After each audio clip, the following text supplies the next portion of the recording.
Welcome to the Solutions to the Regents Physics Modern Physics problem set, problems numbers 15 through 19. Number 15, a photon with energy 6.2 electron volts enters a mercury atom in the ground state. Will it be absorbed by the atom? See the mercury energy level diagram in your reference table.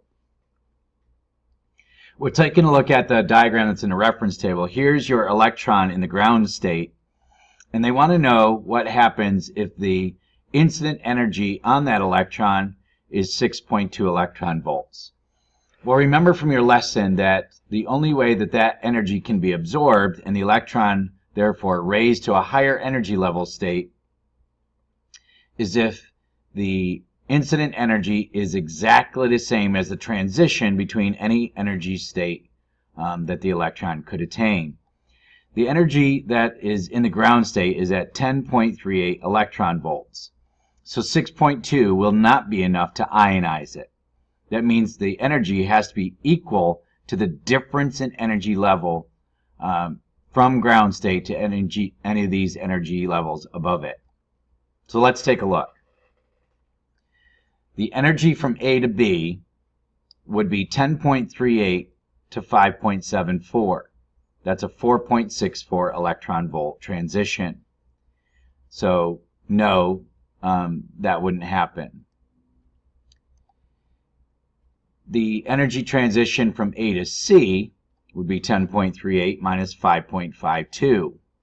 That's a 4.86 electron volt difference. So it will not excite that electron to the C state. From A to D would be a 10.38 to 4.95 energy level transition, and that would require an incident energy of 5.43 electron volts. So that's not going to happen with this energy either.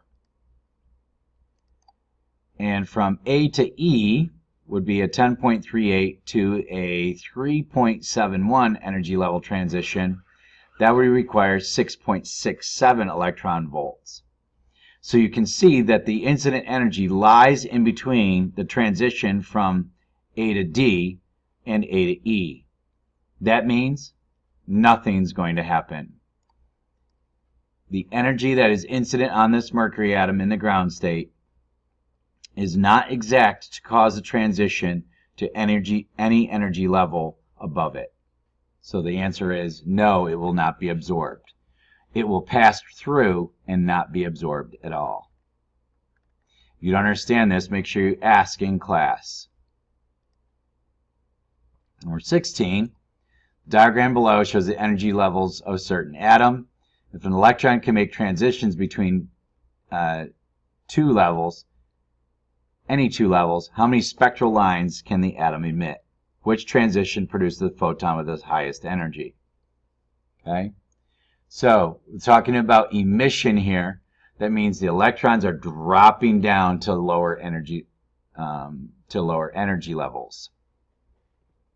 So, let's start at the E equals 4 state, and let's draw all the possible emissions that can take place. Well, the electron can go from E equals 4 directly down to E equals 1 and emit a photon. Or, the electron could start at the E equals 4 state and drop to the E equals 2 state and emit a photon.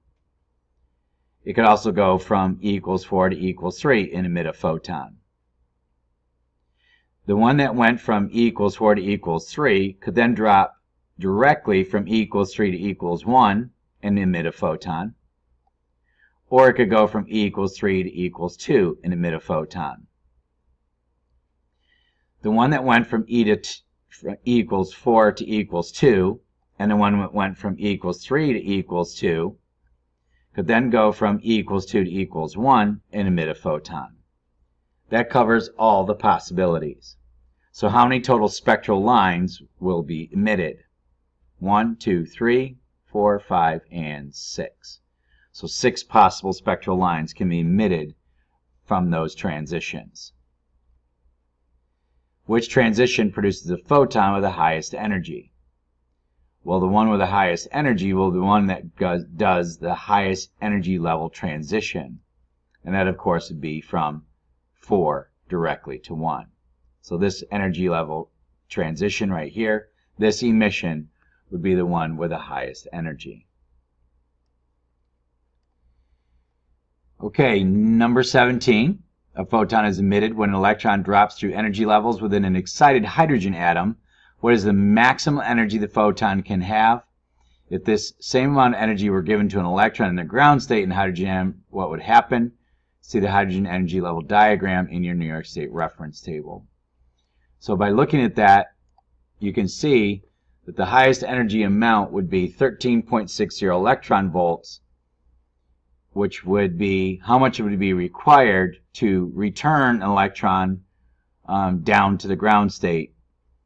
And what would happen if that same energy were given to an electron in the ground state is that it would be ionized.